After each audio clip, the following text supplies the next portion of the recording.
Polín. Historias, personajes, lugares.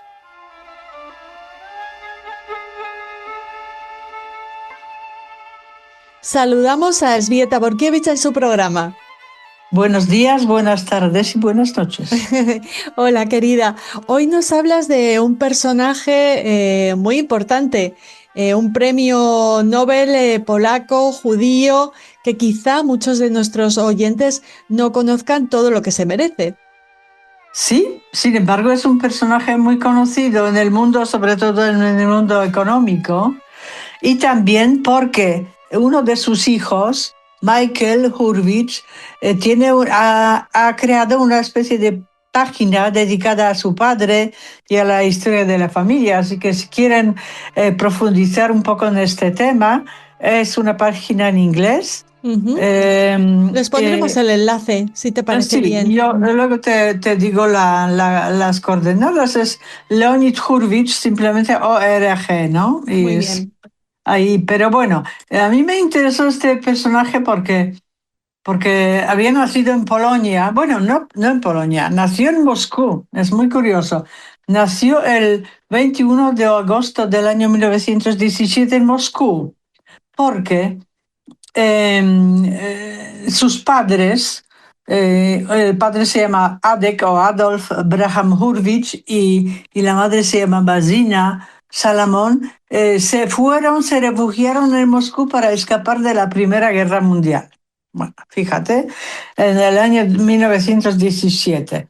Y con ellos estaban también los abuelos, Sara, Lea y Max, y los tíos, las tías, toda la familia, todos se fueron a Moscú para huir de la Primera Guerra Mundial. Sin embargo, pues luego pasó lo que pasó en la Unión Soviética, ¿no? Tuvieron que huir de la Unión Soviética. Pero el día 21 de agosto del año 1917, cuando nació el niño, el abuelo Max lo vio por primera vez y dijo en hebreo o en yiddish, Ajohem, que quiere decir sabio, será un sabio.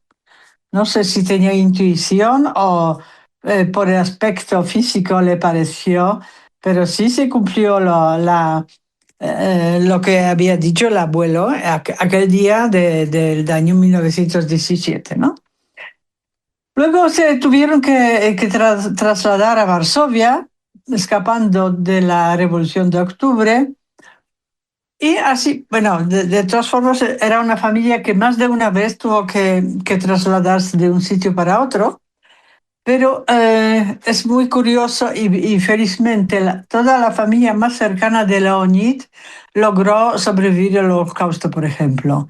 Y todos finalmente llegaron a Estados Unidos y vivieron todos relativamente cerca los unos de los otros. Mm, pero sabemos también que la familia de León, su hijo Michael, sobre todo, está trabajando mucho en completar la historia de su familia en esta página de la que hemos hablado, ¿no? Y en el año 1922 nació el hermano menor, Henrik. Y Leo estaba en casa. Leo era un niño superdotado. Su madre se dio cuenta enseguida. Su madre era profesora titulada y dejó el trabajo en un instituto y se dedicó por completo a la educación de su hijo. Ella lo enfocó, ella lo educó hasta la edad cuando tuvo que entrar en un instituto. La madre, es muy curioso porque la madre, Zina, que falleció en los Estados Unidos en el año 56, decían que era la típica Yiddish mame, que era muy protectora, a veces excesivamente protectora, y que amaba a sus hijos, pero la familia era esto, ¿no? Y era el pilar de esta familia. Y el padre de Leo tenía un bufete de abogados en Varsovia muy importante y antes de llegar a eso impartía clases de historia. además, en el mismo instituto, daba clases de historia en el mismo instituto donde Leo después terminó sus estudios secundarios, ¿no? Toda la familia se da cuenta que el chico es superdotado, pero el padre quiere que el hijo siga sus pasos, que estudie derecho, le anima a estudiar derecho. Entonces, pero Leo tiene un sueño y el sueño es tener un piano. Entonces, para compaginar ambas cosas, la familia Hurwicz decide que si aprueba los exámenes a la Facultad de Derecho en la Universidad de Varsovia y el conservatorio, tendrá su piano. Por supuesto, ocurrió esto y terminó ambas carreras ya en el año 38. Y hasta el final de su vida el piano sería para él una especie de respiro, y él mismo decía que en más de una ocasión le ayudaba a resolver algunos problemas económicos, ¿no? Él tenía, pero claro, él estudiaba Derecho, pero también asistía a clases de economía.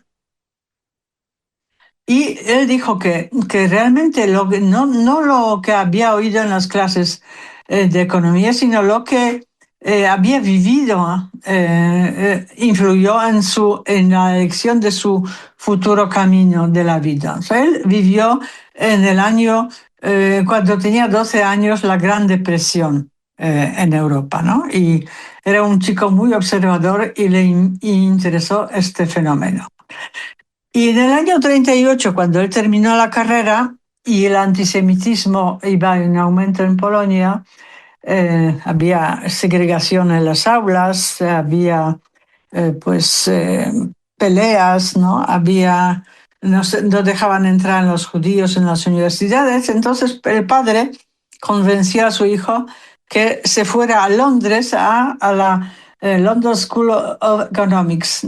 Y ahí en Londres me empiezo a trabajar con figuras destacadas de la economía, por ejemplo, el futuro premio Nobel Friedrich Hayek, ¿no?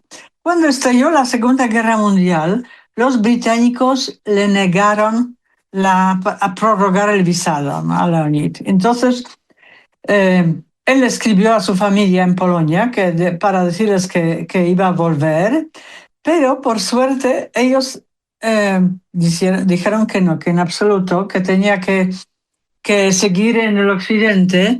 Y él, pasando por París, por la ciudad suiza de Berna, llegó a Ginebra, ahí estudió durante un año y después cuando la guerra se recrudeció y la situación era cada vez más difícil, pues consigue el visado estadounidense, y siguiendo la ruta de muchos refugiados europeos, pasando por Barcelona y Lisboa, finalmente en barco cruza el Atlántico y llega a Nueva York. ¿Te acuerdas más o menos lo que ocurrió con Liz Lipton, nuestra amiga, que también viajó en un barco que se llamaba Siboney, y también llegó por el mismo camino? Ella llegó un poco más tarde. Él llegó en agosto del año 1940, y el barco de Leónidas se llamaba Nea Hellas, y llegó a Nueva York, ¿no? Se fue directamente a Chicago, porque cada persona que llegaba a Nueva York debía tener a alguien que se ocupara de él, ¿no? Entonces, por suerte, en Chicago vivía la hermana de su abuela, y él se fue a Chicago y ahí empezó los estudios de doctorado en la universidad, pero que nunca terminó, porque en el año 1941 consiguió un puesto de trabajo en Boston, en Instituto Tecnológico de Massachusetts, con otro premio Nobel, Paul Samuelson, que fue premio Nobel, pero más tarde, en el año 1970. Y Samuelson contrató a Hurwitz gracias a la recomendación de otro gran profesor economista polaco, Oskar Lange, que también estaba en aquella época en Chicago, ¿no? Y la suerte le acompañó porque estaba muy preocupado por su familia.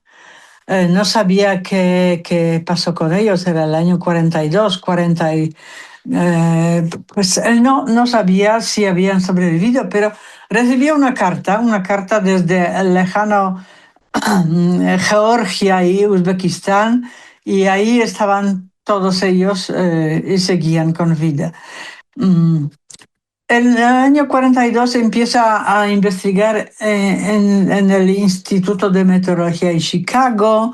Luego empieza a trabajar con una joven que se llamaba Evelyn Jensen, una chica que venía de una granja de Wisconsin, y en el colegio el profesor descubrió que era más que inteligente y que tenía mucho talento para las matemáticas, y la chica terminó la universidad, empezaron a trabajar juntos y se enamoraron y se casaron en el año 1944. Y después nacieron 4 hijos: Sarah, Michael, Ruth y Max. Cuando termina la guerra, en el año 1945, también llegaron primero llegaron a Uchi el abuelo, la abuela y el padre, la madre y el hermano menor llegaron a Uchi. Y luego, desde ahí, en el año 1947, emigraron a los Estados Unidos. Y el padre tenía en aquel momento solo 50 años, aunque aparentaba muchos más porque todo lo que ocurrió en la vida le desgastó mucho. Pero en Estados Unidos se recuperó muy bien y además consiguió lo que poca gente conseguía. Se integró en la sociedad, aprendió el idioma y consiguió un buen puesto en la Universidad de Chicago como profesor de lengua y literatura rusa. ¿Sí? Toda la familia se instaló relativamente cerca. Luego fue avanzando en su carrera, colaboró con diferentes científicos, comisiones, trabajó en varias universidades hasta que se convirtió en el profesor de la Universidad de Minnesota, y esto ya hasta el final de su vida. Incluso cuando se jubiló, siguió dando clases. Daba clases de cosas como, esto lo cito, porque la teoría de la programación matemática, la teoría de juego, la teoría de la decisión óptima, la teoría del equilibrio general, la teoría de la demanda, el consumo, bienestar, etc. Y cuando recibió el premio Nobel por sus trabajos, por su trabajo en economía, en el año 1907 tenía 90 años. Fue el galardonado de mayor edad en la historia desde el premio Nobel, ¿no? Se dice que él sentó las bases de la teoría de los mecanismos del mercado. Él decía que demostraba por qué el mercado no siempre funcionaba. Por ejemplo, en el caso de los bienes públicos, ¿no? Como no sé, tener aire limpio, parques o defensa, que aquí no funcionaban las reglas del capitalismo porque alguien tenía que pagarlo, ¿no? Lo tenía que pagar el Estado. Bueno, él no solamente era investigador, sino también profesor muy apreciado. Los estudiantes, los colaboradores lo adoraban, era muy amable, le gustaba hablar, le gustaba conversar con la gente, y todos lo recuerdan como una persona extraordinariamente honesta, atenta con los demás, y muy sensible, ¿no? Leo Hurwitz murió un año después de recibir el premio Nobel. estaba enfermo. Ya cuando le dieron el premio Nobel, él estaba enfermo y murió el año siguiente, 2008. Así es, así que recordamos la persona de Leonid Hurwicz, el premio Nobel judío polaco. Si Polonia contara entre los premios Nobel polacos a todos los judíos polacos que consiguieron el premio Nobel, pues seríamos el país que más premios Nobel tiene en el mundo. Wow. Pues sería muy bien que hicieran estaría muy bien que hicieran esa cuenta algunas personalidades de la política polaca, ¿verdad? Bueno, Sí, sí, por supuesto. Elżbieta, nos ha encantado conocer la figura de este premio Nobel del que nos sentimos orgullosos, tanto judíos como polacos, como todos los amantes del saber. Te esperamos en la próxima edición de Polín Judíos Polacos. Muchas gracias. Gracias.